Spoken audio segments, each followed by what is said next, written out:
There are several ways to mount your SWARM Vibration. The most regular way is to secure it to a wall. Start by drilling a hole and inserting the wall plug.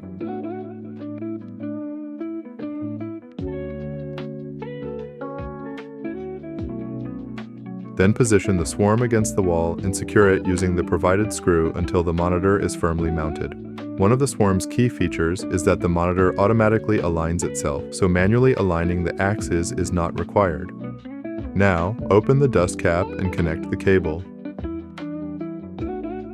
Then, attach the clever connector coupling ring and tighten it securely until you feel a slight click. This ensures a watertight and dust-proof connection.